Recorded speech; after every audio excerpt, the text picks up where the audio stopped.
Dear colleagues, I'm very grateful to all of you that you're discussing this very heavy topic.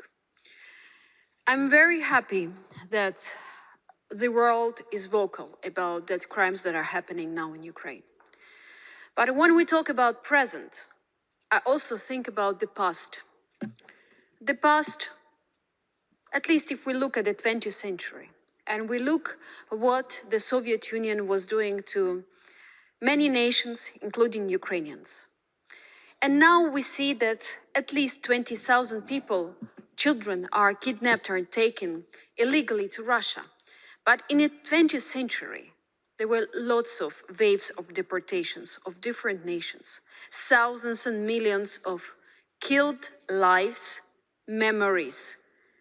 I will tell you that we in Ukraine, in our families, when we, for instance, we talk about the lives of our grandparents, we would know that many of our families, including mine, they had relatives who were sent to Siberia just because they spoke Ukrainian or they were educated or they were having some property.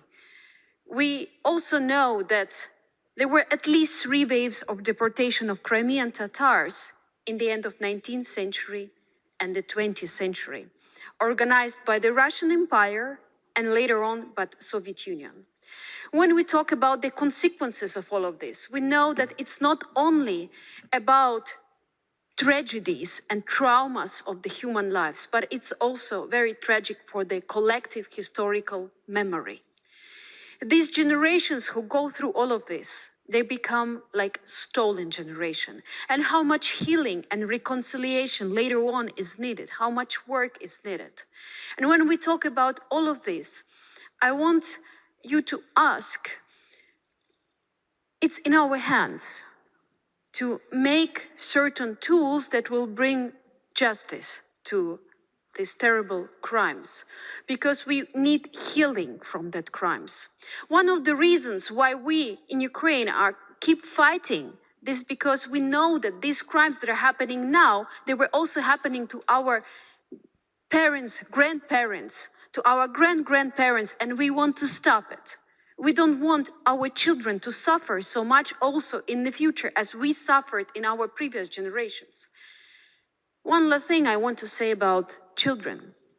We talk about those who are kidnapped, but how many lost their parents? How many are not able to walk freely in the Ukrainian forest because forests are simply mined, and we need demining. It's very complex. It needs healing. It needs lots of efforts for real human recovery. And I'm asking you to do it together with the tool of international law that we are currently discussing here. We need to do this for our future in reconciliation with our memories and with our souls and without hearts, without hatred and without crimes. Thank you. Thank you, Lisa.